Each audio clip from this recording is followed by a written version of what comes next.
Fala, meu povo, tudo bem com vocês? Bom dia, boa tarde, boa noite. Deixa eu só ligar a minha luz aqui para vocês conseguirem me ver. Eu sou Marcos Paulo, sou deficiente visual total e sou ferrofã. Sou proprietário deste canal aqui, o canal Transporte Metroviário. Se você é novo ou nova por aqui, é aquela história. Compartilhe esse vídeo com seus amigos, se inscreve no canal se você é novo ou nova. E vamos para frente.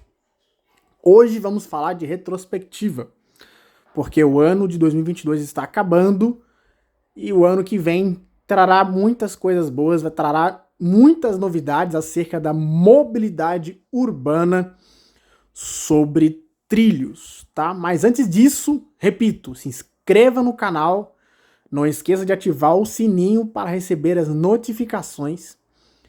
E aí você vai ficar sabendo quando um vídeo como esse aqui for publicado.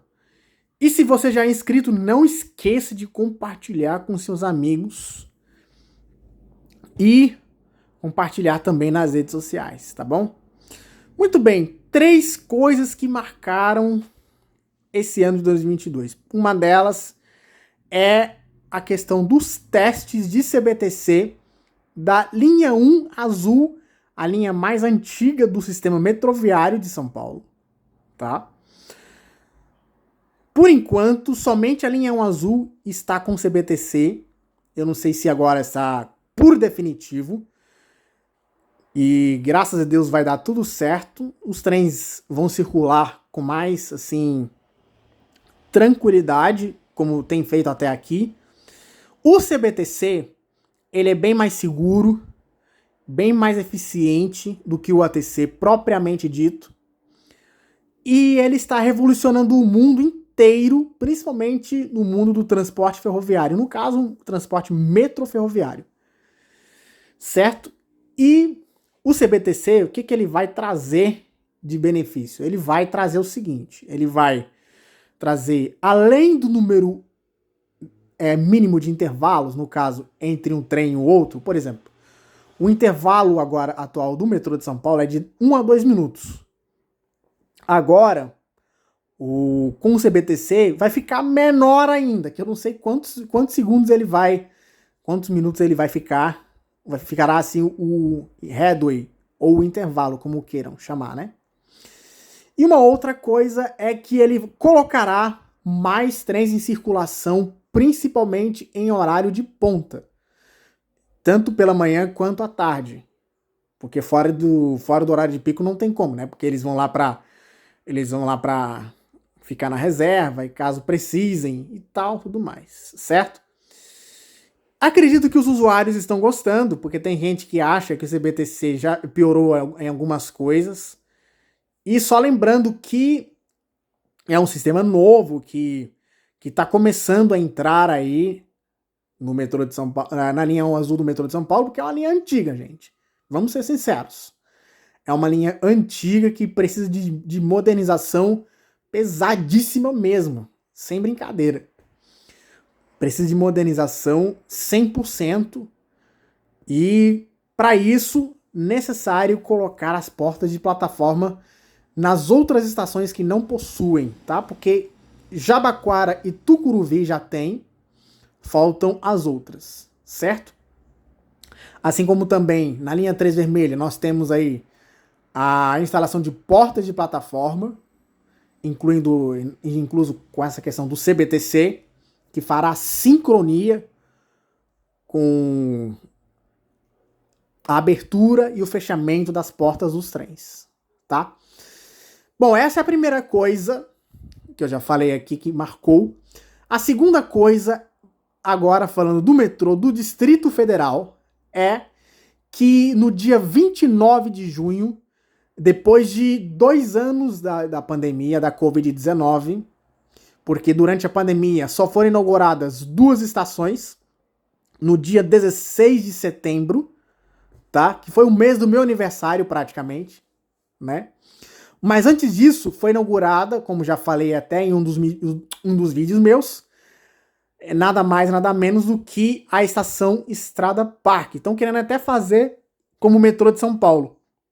Fazer o naming rights que são os direitos de nomeação para renomear a estação Estrada Parque para Estrada Parque Solo Sagrado. É porque tem uma igreja próxima, acredito eu, próxima à estação, né? Eu não sei se o metrô do Distrito Federal vai fazer esse naming rights, certo? Porque é uma coisa muito interessante, certo? Assim como fez o metrô de São Paulo. Claro que o metrô de São Paulo, ele tentou por diversas vezes, não conseguiu em algumas acertar. Não importa, esse é o jogo, certo? É assim que as coisas acontecem, né? Ganhou, ganhou. Perdeu, perdeu. Não tem como, né? Enfim, aí a pergunta para você que é inscrito ou inscrita aqui do meu canal. Preste bem atenção.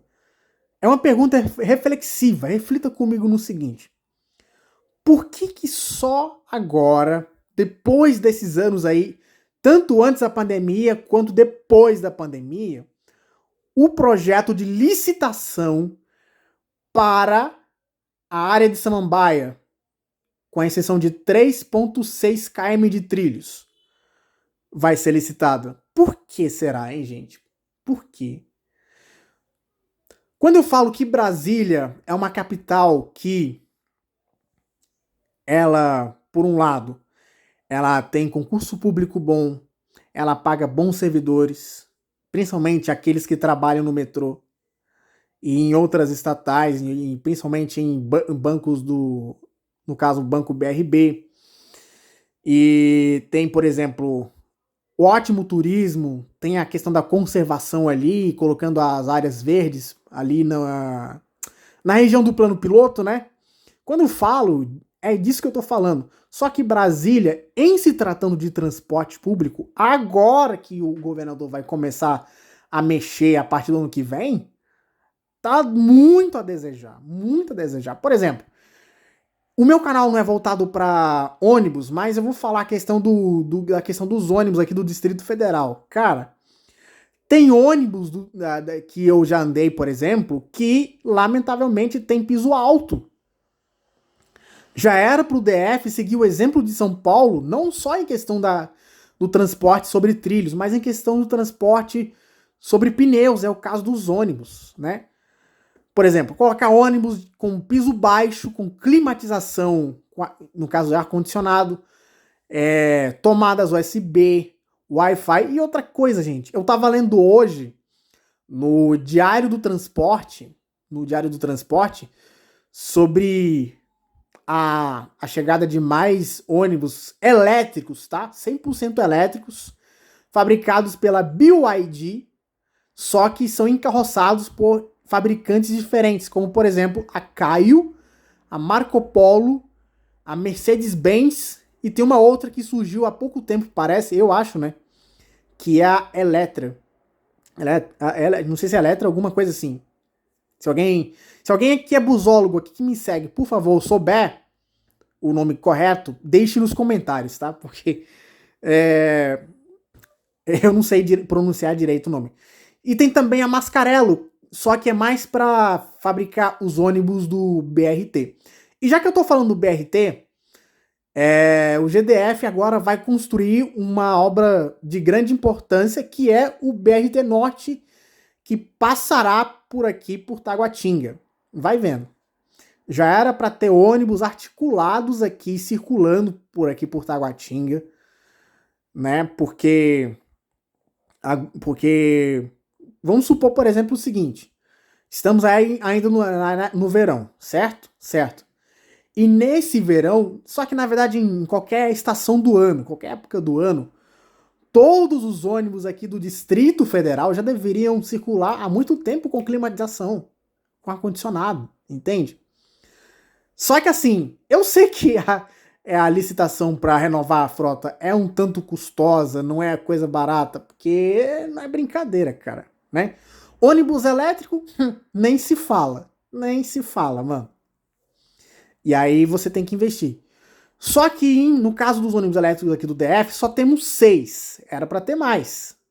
E isso, ao meu ver, é uma coisa que eu não consigo entender. Não entra assim na minha cabeça, né? O porquê que só tem 6 ônibus elétricos.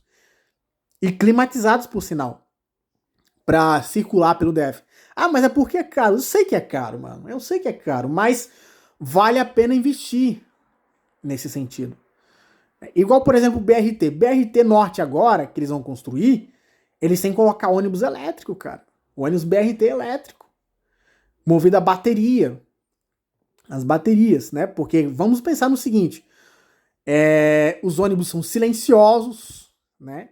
Eu já andei em um aqui em Brasília. É um negócio maravilhoso, certo?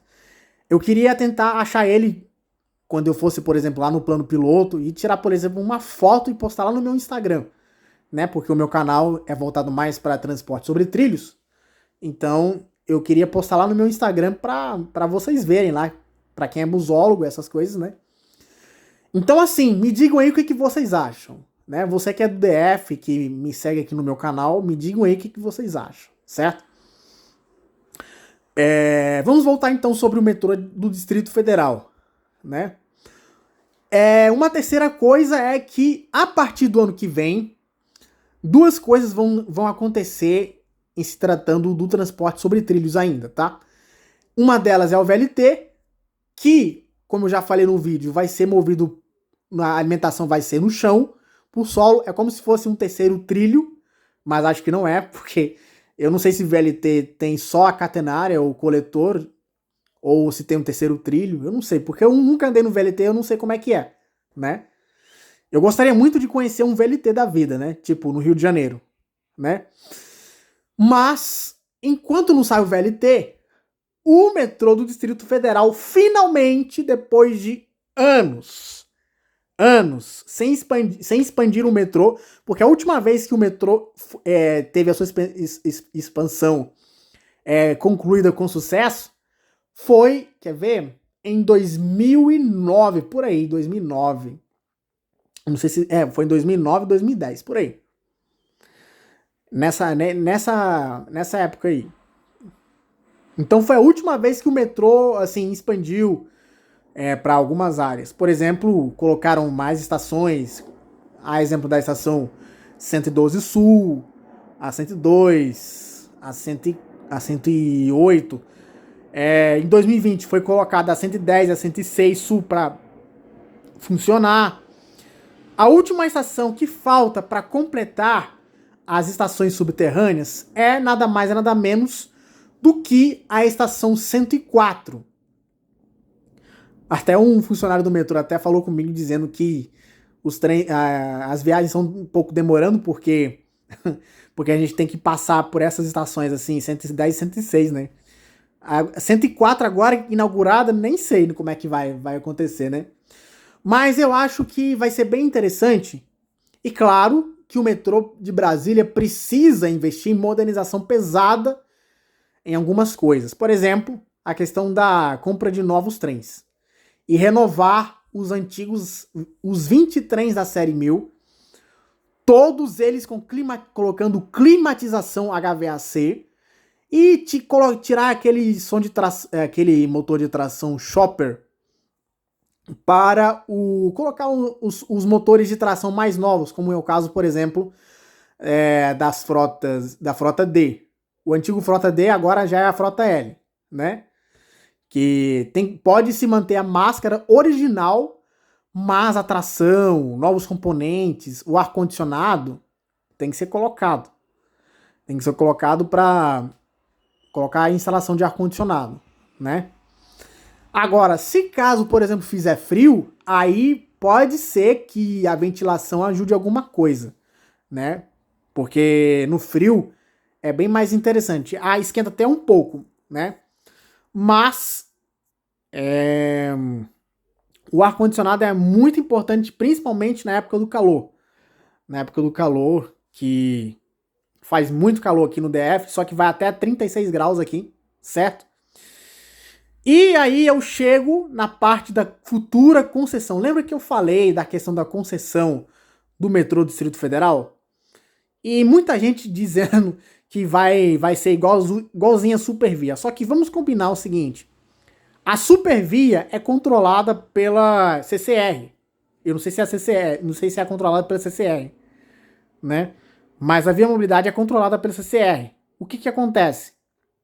A Supervia está dando muito mais trabalho, muito mais dor de cabeça do que, por exemplo, a Via Mobilidade, que está com alguns problemas lá que precisam ser resolvidos. E se não forem resolvidos, ela vai perder a concessão, vai ter seu contrato caducado, o que eu já falei até em um dos meus vídeos aqui no canal, né? E então, assim, não tem como comparar a concessão do metrô DF, se for concedida à iniciativa privada, que graças a Deus não será a CCR que vai tomar conta, né? Eu prefiro o consórcio liderado pela URB, Mobilidade Urbana, e o metrô. Agora, já pensou se o metrô de São Paulo opera aqui, o metrô de Brasília, como se fosse concessionária aqui? Mano, seria um negócio tão legal, que o metrô de São Paulo, primeira coisa que eles iam fazer aqui em Brasília é readequar algumas estações que não tenham itens de acessibilidade. Agora, é claro que com isso vai trazer, vai melhorar, mas só que tem um outro lado da moeda. Vai demorar muito para readequar as estações. Só para ter uma ideia, sabe quantos anos que eles readequaram, por exemplo, a estação 114 Sul do metrô DF? Acredito eu que eles levaram cerca de 2 anos. E com a concessão do metrô DF para, por exemplo, esse consórcio que eu já falei, que vai ser bem melhor do que a CCR, vai demorar mais ainda. Eu fico imaginando como que vai transcorrer isso aí, se caso concretizar a concessão do DF, ou a concessão do metrô DF para esse consórcio aí, que eu torço que seja esse daí, que foi escolhido para o estudo de elaboração, conforme lá descrito no site Diário do Transporte, datado de 14 de abril, que saiu a matéria, tá lá. É só você pesquisar lá no próprio site sobre a concessão do metrô DF, tá? E essa concessão será apresentada na Câmara Legislativa do DF, né? Porque tem 6 parlamentares que são contra a concessão, que eles chamam de privatização, porque privatização é uma coisa, concessão é outra coisa, são 2 coisas diferentes. Só que no caso da concessão do metrô DF será por meio de PPP, parceria público-privada, igual lá em São Paulo, igualzinho lá em São Paulo, né? Vai ser por meio de concessão de PPP mesmo, parceria público-privada. E nessa brincadeira toda, entre esses itens da concessão está a renovação. Dizem que são renovação dos 32 trens. Só que o que acontece? Eu gostaria que somente 20 desses 32 trens fossem renovados, né? E colocassem os itens que eu já falei anteriormente. Isto é, trocar o motor de tração, colocar componentes novos, câmeras internas e externas, sistema Wi-Fi dentro dos trens. Acabei até esquecendo um detalhe. Quem mais? No caso do Série 2000, não precisa mexer muita coisa, só colocar só ar-condicionado, colocar, não sei se tem câmeras ali, que eu nunca cheguei a tocar nas câmeras, no caso, né? E que mais? O sistema Wi-Fi, como eu já falei, nos trens. E nas estações também, porque só tem 4 estações que tem sistema Wi-Fi. Uma delas é a estação central do plano piloto. E aí, ainda falando sobre a expansão do metrô, depois que eles concluírem a primeira expansão para a área de Samambaia, eles vão expandir também para a área de Ceilândia. Não sei quantos km de extensão que vai ser. Só que eu gostaria que, já que futuramente as estações do metrô DF vão deixar de ser terminais, se caso for expandido, uma das 3 plataformas poderia ser usada para, por exemplo, trens estratégia, né? Por quê? Porque o que acontece?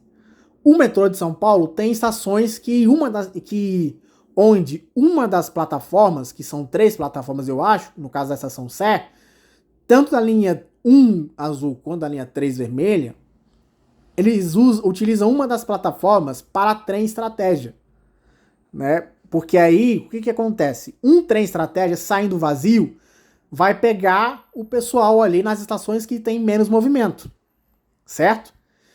E aí vai ser bem legal, porque vai melhorar no fluxo de passageiros e vai trazer benefícios muito grandes para cá, né?